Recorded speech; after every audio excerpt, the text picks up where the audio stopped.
kita coba belajar sebentar tentang bagaimana kita berhubungan dengan Allah. Jadi ini semacam bergaul sehari-hari dengan Allah. Cara menyikapinya seperti apa? Nah, ini saya ambil dari beberapa aspek yang ada dalam kitab sikap. Saya potong-potong. Baik. Yang pertama, belajar berhubungan dengannya. Alam ini, kata Syekh Ibnu Athaillah, lahirnya adalah tipuan, batin adalah pelajaran. Nafsu memandang pada tipuan lahiriahnya, sementara memandang kepada pelajaran yang tersimpan di dalamnya. Nah, ini bergaul berhubungan dengan Allah berarti apa? Jangan fokus pada lahiriahnya saja. Mari masuk lebih dalam. Kenapa? Yang hakiki ada di dalam, pelajaran yang sejati ada di dalam aspek batiniahnya. Sementara yang lahiriah itu ya gambarnya saja, refleksinya saja. Nah, kalau kita hanya melihat yang luar, mungkin kita tertipu, apalagi kalau kita dikendalikan oleh nafsu. Maka dekat dengan Allah itu fokuslah pada batin, jangan tertipu oleh yang lahiriah. Biar kita tidak salah sikap, biar kita tidak tergoda. Kalimatnya, alam ini pada lahirnya adalah tipuan dan batiniahnya adalah pelajaran. Berarti apa? Di balik segala fenomena apapun, ayo kita ambil pelajaran. Ayo kita ambil hikmahnya, kita ambil hakikatnya. Jangan hanya melihat tampilan luarnya. Ini kalau tidak salah dulu saya jelaskan panjang lebar untuk tidak tertipu lahiriahnya ini ketika kita membahas cinta mahabbah di Maulana Rumi, Jalaluddin Rumi. Nah, jadi yang pertama ini berarti kalau ingin dekat terus dengan Allah, jangan terjebak pada lahiriah. Yang kedua, memberi anugerah berarti dia memperlihatkan belas kasihnya kepadamu. Apabila dia menahan pemberian untukmu, berarti dia memperlihatkan kekuasaannya kepadamu. Dan pada semua kondisi itu, dia memperkenalkan diri kepadamu, serta menghadapimu dengan kelembutannya. Jadi hidup ini kan isinya dua, anugerah dan upaya atau perjuangan.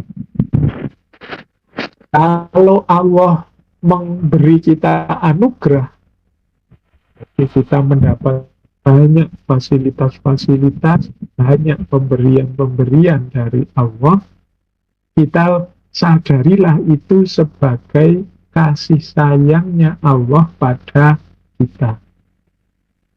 Tapi Pak, hidup saya ini kok berat ya Pak, saya masih harus banyak berjuang untuk mencapai target-target kita. Kita membacanya, oh ini adalah kekuasaannya Allah. Jadi hidup kita ini sebenarnya isinya dua. Kasih sayangnya Allah atau kekuasaannya Allah. Pak, ini pandemi kok tidak selesai-selesai Pak. Oh itu berarti kekuasaannya Allah.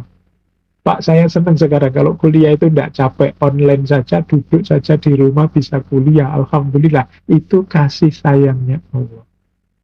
Jadi, kalau bahasa hari ini kan ada disrupsi, ada abundance, ada keruwetan, ada kelimpahan. Ini kalau bahasa tasawuf, ini antara kasih sayangnya Allah dan kekuasaannya Allah. Jadi ini dialektika hidup. Pada semua kondisi itu sebenarnya Allah memperkenalkan diri kepadamu. Jadi kata Syekh Ibnu Athaillah, ya mengalami apapun, keruwetan atau kelimpahan, ini arahnya sama. Ayo kita sadari hadirnya Allah. Ayo kita luruskan perjalanan kita ilaihi roji'un, menuju Allah. Jadi itu bagian dari sapaan-sapaan Allah pada kita. Jadi kalau pakai rumusnya Ibnu Athaillah ini kan kita ngalami apa saja, tinggal kita klarifikasi. Oh ini kasih sayangnya Allah. Oh kalau ini kekuasaannya Allah. Nah, kalau ini kekuasaannya lagi. Oh kalau itu kasih sayangnya Allah. Jadi tidak ada momen, tidak ada peristiwa yang lepas dari hadirnya Allah. Terus ya, waktunya sudah mepet. Janganlah sekali-sekali engkau ulurkan tangan untuk menerima pemberian dari makhluk, kecuali engkau menyadari bahwa pemberi yang sejati di balik mereka itu ialah Robmu. Apabila engkau mampu berlaku demikian, maka terimalah apa yang sesuai dengan ilmu yang engkau pahami. Sering orang berceramah mengajarkan pada kita, jangan minta pada makhluk, jangan mencari bantuan pada makhluk. Tapi jangan lupa pemberian Allah itu ya kadang-kadang melalui makhluk untuk sampai pada kita. Jadi bukan berarti kita sama sekali jangan menerima kalau dibantu orang atau diberi orang, tapi bantuan pemberian orang itu harus kita baca sebagai pemberian bantuan dari Allah melalui mereka. Pemberi yang sejati hakikatnya adalah Allah. Jadi kalau ada orang baik kepada kita, pertama-tama kita syukur dan terima kasihnya pada Allah. Allah lah yang membuka hatinya sehingga mau menolong, mau membantu kita. Jadi ini rumus saat kita berhubungan dengan Allah. Bukan berarti kita berhenti berhubungan dengan orang lain, enggak. Ya tetap berhubungan dengan orang lain, tapi kita membacanya diawali dari mereka ini adalah makhluknya yang menggerakkan hati mereka untuk bersama kita juga Allah. Jadi pemberian-pemberian dari makhluk selain Allah ya bukan berarti semuanya kita tolak. Karena orang itu kan saling membutuhkan, manusia itu butuh kerjasama, ta'awun, gotong royong, dan lain sebagainya. Tapi pemberian dan bantuan itu harus kita baca pertama-tama sebagai pemberian dan bantuan dari Allah melalui mereka. Nah, terus rumus selanjutnya saat kita berhubungan dengan Allah adalah kemaksiatan yang menimbulkan rasa hina dan rasa menyesal itu jauh lebih baik daripada ketaatan yang menimbulkan rasa bangga dan sombong. Maksiat kok terus menyesal, itu kan alamat dia tobat dan tambah dekat dengan Allah. Melakukan kebaikan kok terus bangga dan sombong, itu alamat dia akan menjauh dari Allah. Karena sombong itu kan semacam syirik kecil, syirik khafi. Jadi kita lupa bahwa kebaikan kita yang kita lakukan itu sepenuhnya anugerah dari Allah, yang kalau Allah tidak berkenan bisa dicabut sewaktu-waktu sehingga kita tidak lagi mampu dan mau melakukan kebaikan itu. Jadi kata Syekh Ibnu Athaillah, kemaksiat dan rasa penyesalan jauh lebih baik dari ketaatan yang menimbulkan rasa bangga dan sombong. Maka teman-teman yang sudah merasa orang baik, tolong jangan bangga dan jangan sombong. Semuanya perkenan dan petunjuk serta izin dari Allah. Teman-teman yang merasa banyak dosanya, ya jangan putus asa. Asal teman-teman sadar yang dilakukan itu salah, menyesal, dan siap memperbaiki diri. Nah ini rumus-rumus saat kita berhubungan dengannya. Penolakan dari Allah itu terasa pedih bagimu hanya karena engkau tidak mengerti rahmat Allah di balik penolakan itu. Nah, kita kan sering minta-minta pada Allah, tidak dikabul-kabulkan. Loh, itu kalau kita kok terus sedih dan galau gara-gara belum dikabulkan oleh Allah, mungkin karena kita belum paham maunya Allah dengan kasih sayangnya. Mungkin kita nggak tahu bahwa mungkin kalau yang kita minta itu dikabulkan, ada banyak hal negatif yang akan terjadi dengan diri kita. Cuma karena kita tidak tahu saja kasih sayangnya Allah itu, terus kita merasa pedih. Makanya orang yang dekat dengan Allah itu kemudian dia tidak takut, tidak gelisah. La khaufun alaihim walahum yahzanun. Kenapa? Dia tahu yang diberikan Allah itu pasti yang terbaik. Termasuk yang membuat dia tidak nyaman atau tidak sesuai dengan yang dia minta pada Allah. Dengan nama lain dari penolakan dari Allah. Jadi penolakan dari Allah itu terasa pedih hanya karena engkau tidak ngerti rahmatnya Allah di balik penolakan itu. Oke. Kenapa itu selanjutnya dijelaskan juga, boleh jadi Allah membuka pintu ketaatan bagimu, akan tetapi belum membuka pintu pengabulan. Dan boleh jadi pula Allah menakdirkanmu berbuat dosa, akan tetapi ternyata dosa itu menjadi sebab sampainya tujuanmu kepadanya. Jadi ini menunjukkan bahwa kita itu ya sepenuhnya tidak boleh suudzon kepada Allah. Karena Allah itu rahmatnya meliputi segala sesuatu. Jadi ada kalanya Allah belum mengabulkan, tapi dengan tidak dikabulkan itu pintu ketaatan terbuka, membuat kita, ya Allah, aku berarti harus sholat lebih khusyuk lagi, aku berarti harus nambah yang sunnah-sunnah ini, aku harus melakukan banyak hal. Ini kan rahmat yang luar biasa. Banyak orang tidak terbuka hatinya untuk taat. Tapi gara-gara kita berdoa kok tidak dikabul-kabulkan, kita tambah semangat taatnya. Itu kan bagian dari rahmatnya Allah. Jadi Allah membuka pintu ketaatan, tapi belum membuka pintu pengabulan. Karena kadang-kadang kita berdoa kok terus dikabulkan, kan terus tunai sudah, ya sudah, doanya sudah terkabul kok, selesai. Nah, itu antara lain ilustrasi yang menjelaskan bahwa orang yang dekat dan mencintai Allah itu tidak sedih batinnya meskipun doa tidak dikabulkan, karena pasti ada rahmat Allah, kasih sayang Allah di balik itu. Bahkan ada kalanya, kalau ini lebih ekstrim lagi, Allah menakdir kita melakukan dosa, yang gara-gara dosa itulah akhirnya kita sadar hakikat hidup untuk kembali padanya. Nah, makanya jangan underestimate terhadap orang-orang yang berdosa. Karena kadang-kadang dosa itu justru mengantarkan pelakunya dekat pada Allah. Jadi menjadi sebab sampainya tujuanmu kepadanya.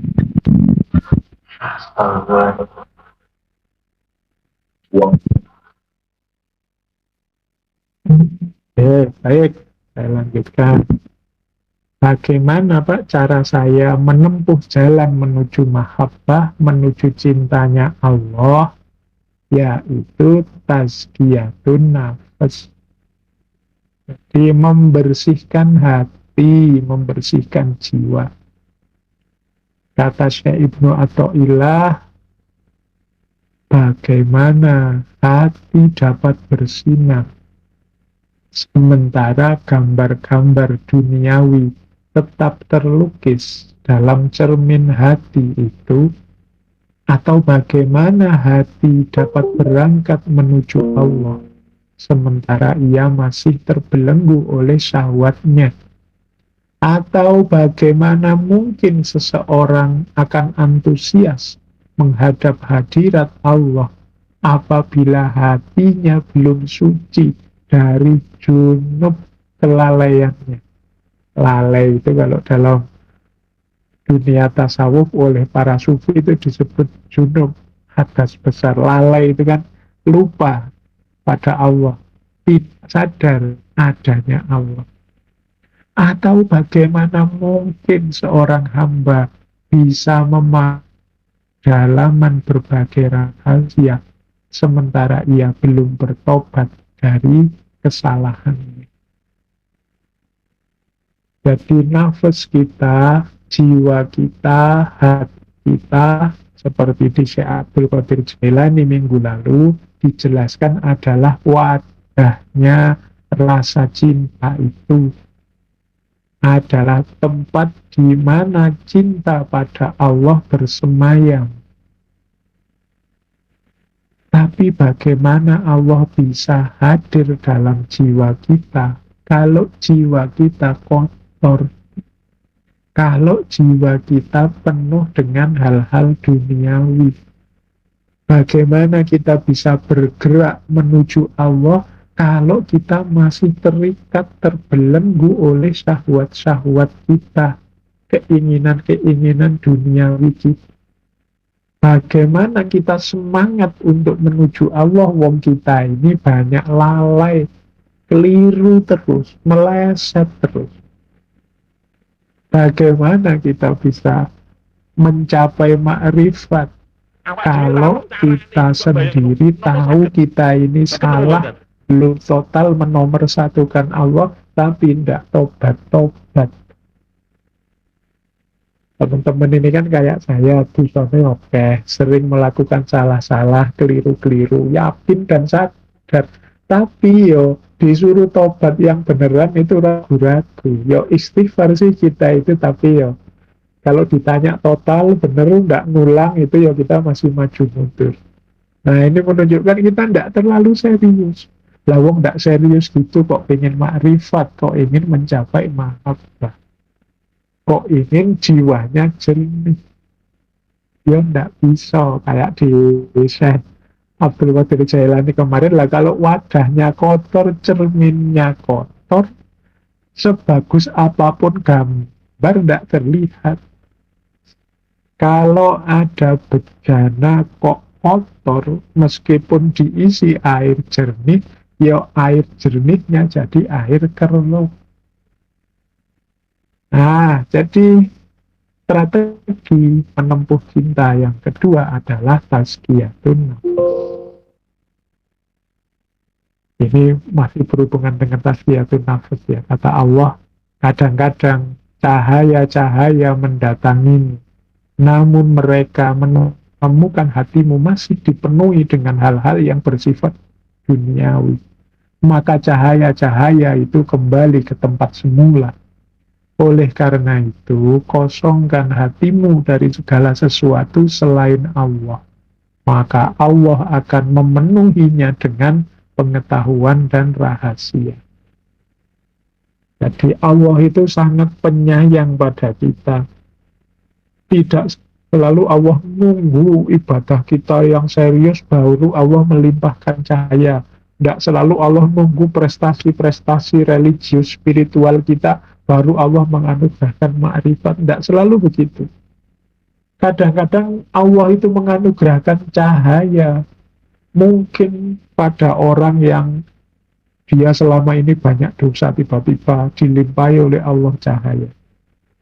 Kita juga mungkin masih banyak dosa, mungkin saja dilimpahi oleh Allah cahaya. Makanya yuk kita bersihkan terus jiwa kita. Siapa tahu tiba-tiba kita dilimpahi Allah cahaya.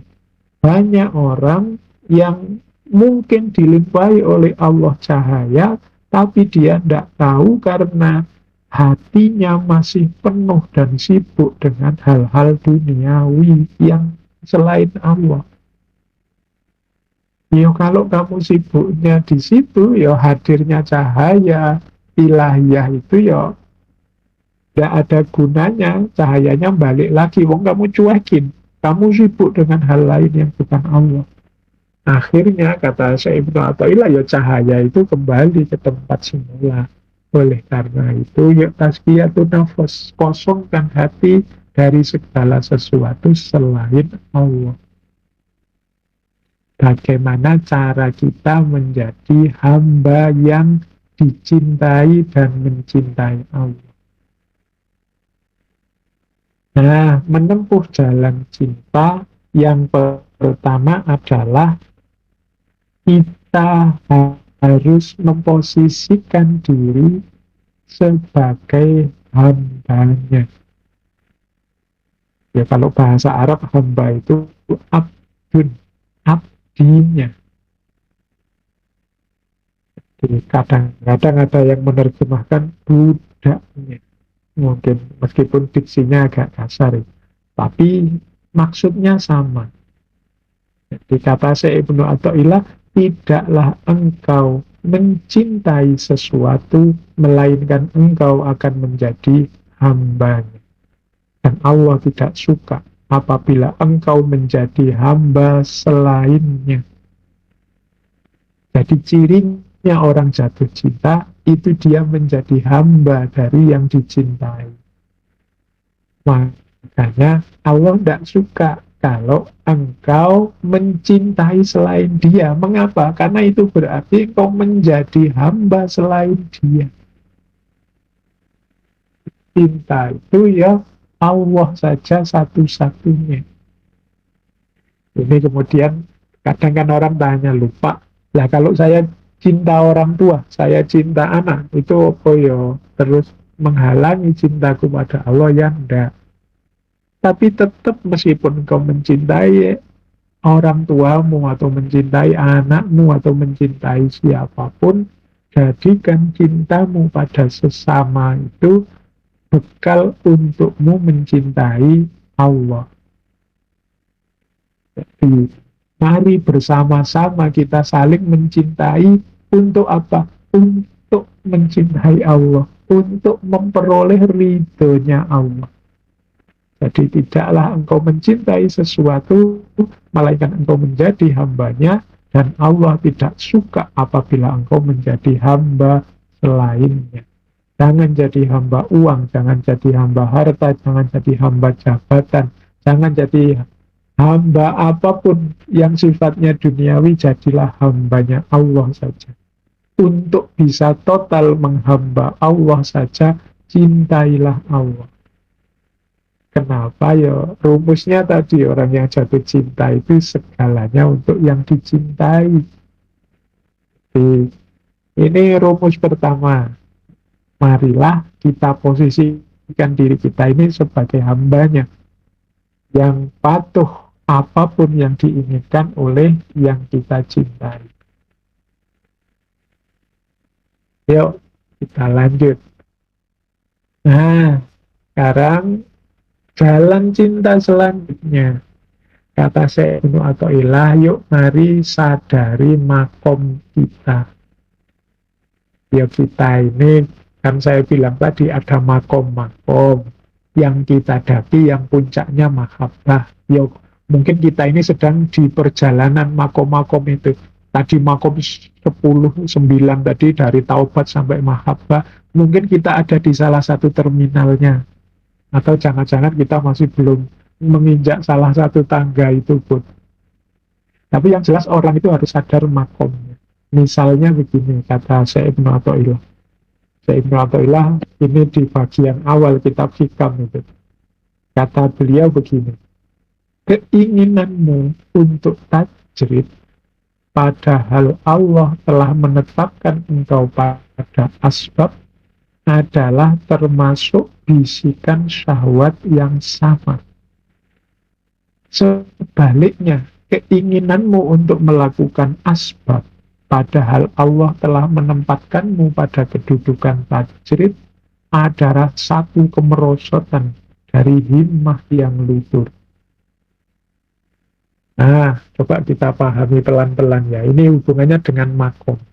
Ada orang itu yang makomnya tajrid, ada orang yang makomnya asbab.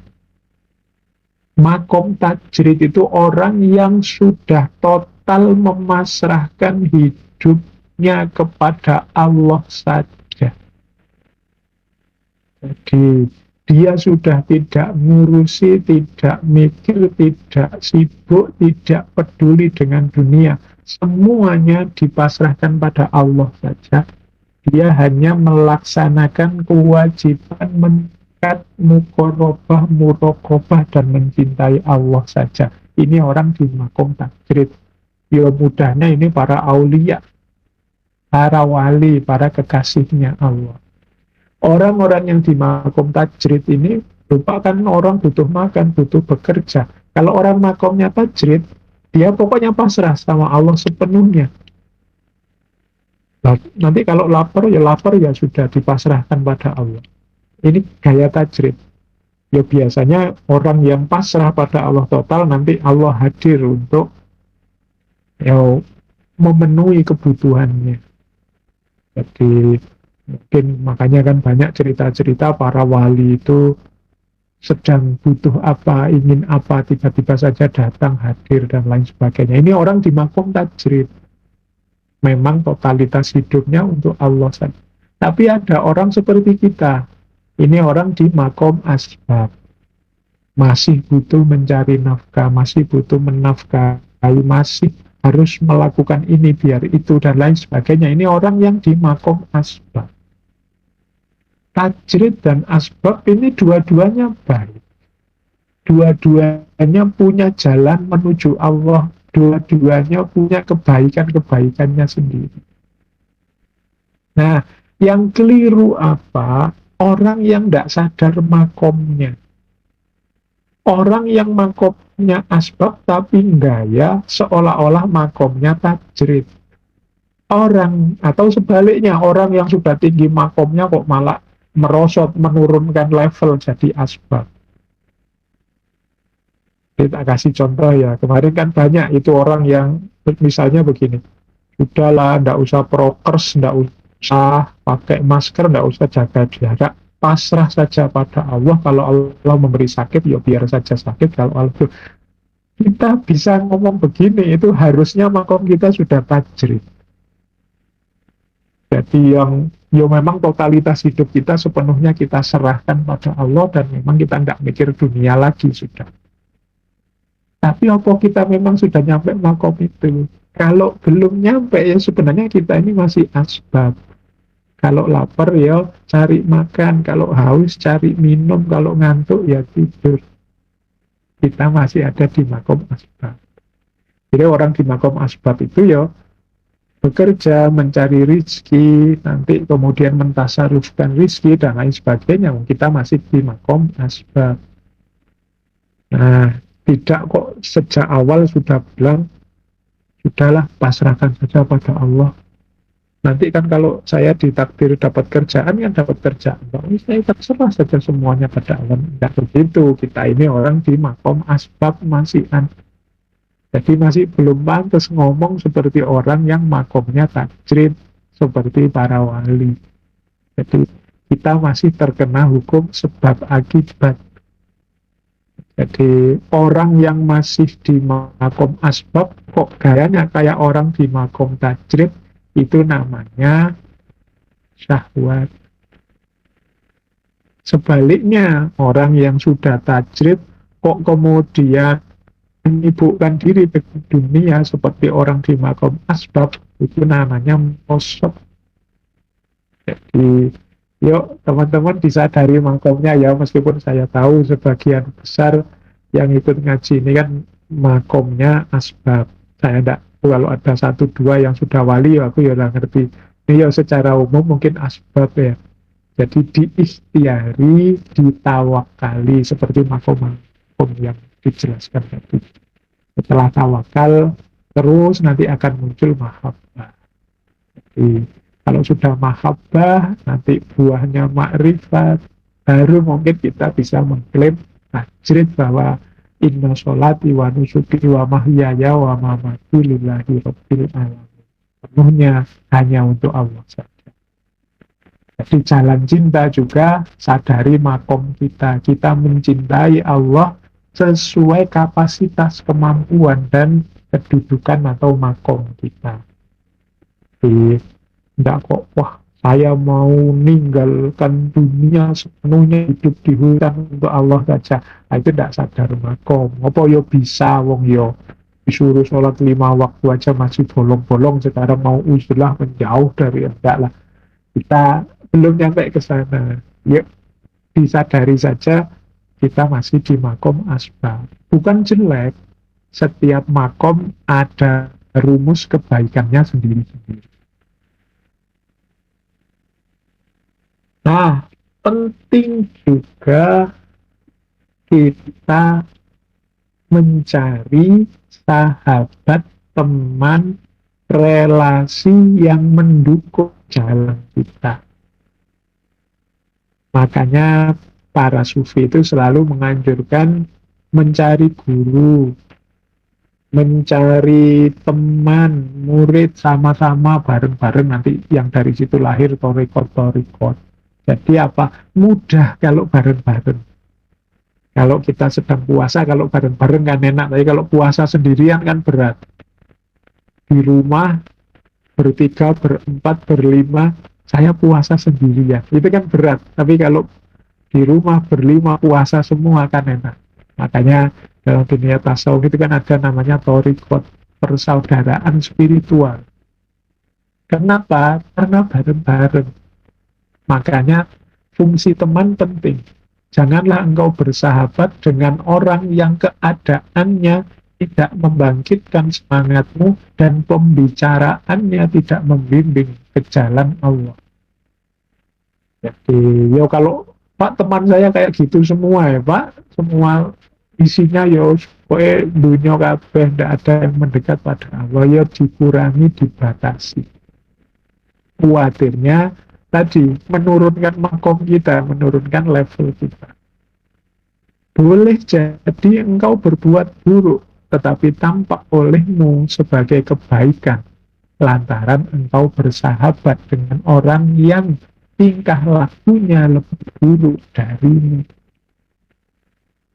Jadi kalau kalian misalnya mudahnya ya perampok besar melihat copet kecil, itu kan gimana?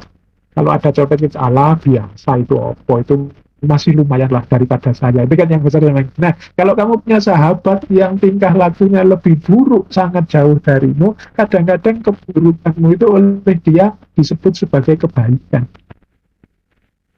Dan ini bisa menghalangimu, menciptakan hijab, menciptakan jarak darimu di hadapan Allah. Jadi kan kadang-kadang ada temen itu kan yang ala cuma nyontek dikit aja ndak apa-apa, ala bohong kecil aja saya, kalau bohong urusan gede-gede kamu gitu aja kok gelisah. Itu kan membuat kita kemudian merasa nyaman dalam keburukan. Nah ini pengaruhnya teman. Maka hati-hati dengan teman, dengan sahabat. Jadi cari sahabat mendukung perjalanan. Jadi nanti aja lupa kalau sudah tua-tua sedikit, kalau ada ya monggo saja kalau prinsipnya begitu, tapi diingat-ingat umur dan usia tidak ada yang tahu. Jadi kalau bisa teman-teman, kalau sadar kebenaran, kebaikan, dan kita mampu mewujudkannya, melakukannya, yuk ayo kita mulai sekarang. Ya tentu saja step by step, setahap demi setahap. Jadi ini rumus selanjutnya menurut Syekh Ibnu Athaillah untuk menuju Allah. Baik, kita lanjutkan. Nah, menempuh jalan cinta menuju Allah adalah menguatkan hati untuk tidak tergoda apapun selain Allah. Berarti apa? Menjaga diri dari distraksi-distraksi. Nah ini menuju Allah. Kata Syekh Ibnu Athaillah, himmah seorang salik tidak akan berhenti ketika tersingkap baginya tirai rohani. hawatiful hakikoh atau suara-suara hakikat, hawatiful hakikoh akan berseru padanya, apa yang engkau cari masih di depan. Saat terlihat keindahan alam, hakikatnya akan menyeru padamu, kami hanyalah ujian atau fitnah, maka janganlah engkau kafir. Jadi maksudnya begini, orang di makom tajrid tadi mungkin dia mendapatkan nikmat terbukanya hijab, sehingga menyaksikan hal-hal yang luar biasa, atau mendapat karomah-karomah dari Allah. Loh, banyak orang terdistraksi ketika dapat keistimewaan-keistimewaan dari Allah ini. Tapi dengan himmah yang kuat, seorang salik yang sudah tajrid itu harusnya tidak tergoda. Orang yang mendapatkan karomah dari Allah misalnya, saat itu juga dia akan mendengar suara-suara kebenaran, suara-suara hakikat, yaitu apa? Apa yang engkau cari masih ada di depanmu. Jadi apa yang engkau cari masih ada di depanmu itu belum karomah-karomah, keistimewaan-keistimewaan yang kamu peroleh, itu bukan tujuanmu. Tujuan itu Allah. Jangan sampai tertipu oleh ini semua. Jadi kan ini berat, kadang-kadang orang itu ketika diberi Allah keistimewaan itu justru lupa bahwa tujuannya bukan itu, tujuannya ya Allah. Maka teman-teman juga begitu, kalau sedang dapat nikmat besar, tolong jangan terdistraksi, ingat-ingatlah apa yang engkau cari masih di depanmu. Bukan itu. Kok tiba-tiba dapat rezeki besar, bukan itu yang finalnya. Kok tiba-tiba teman-teman mendapat anugerah apa, bukan itu finalnya. Apa yang engkau cari masih di depanmu, yaitu Allah. Demikian juga hal-hal duniawi, keindahan alam dan lain sebagainya. Dengarkanlah, semuanya menyeru. Ini sebenarnya ayat. Innama nahnu fitnatun fala takfir. Kami ini hanyalah fala takfur. Kami ini hanyalah batu ujian atau fitnah. Maka janganlah kufur. Jadi kufur itu membelakangi Allah, menutupi kebenaran. Enggak. Jadi kalau ketemu indahnya dunia apapun itu, ingat-ingatlah itu fitnah. Innama nahnu fitnatun. Jangan sampai menggiring kita berpaling dari Allah. Jadi jalan cinta itu jalan istiqomah. Pokoknya menuju Allah, demi Allah, dan untuk Allah saja. Jadi, ingatlah apa yang engkau cari masih di depanmu. Ingatlah ketemu apapun, mereka semua bersuara meskipun kita tidak mendengar. Kami hanyalah fitnah, ujian bagimu. Maka janganlah engkau kafir. Nah, ini rumus-rumus untuk semakin dekat dengan Allah. Nah, terus kalau ini sudah banyak penjelasannya ya sejak minggu yang lalu, yaitu menomorsatukannya. Jadi Allah harus selalu nomor satu. Jangan sampai dinomorduakan dalam hal apapun. Siapa yang mengenal al-haq, maka ia akan menyaksikannya pada segala sesuatu. Dan siapa yang fana dengan Allah, maka ia akan hilang dari segala sesuatu. Dan siapa yang mencintai Allah, maka dia akan mengutamakannya dari segala sesuatu. Ya, kalau kita mencintai Allah, segala sesuatu ya untuk Allah saja yang kita utamakan, kita nomor satukan. Dalam hidup kita ini ya ada macam-macam masalah, macam-macam problem, tabrakan berbagai kebutuhan, kepentingan. Rumusnya jangan lupa Allah tetap harus dinomor satukan, diutamakan.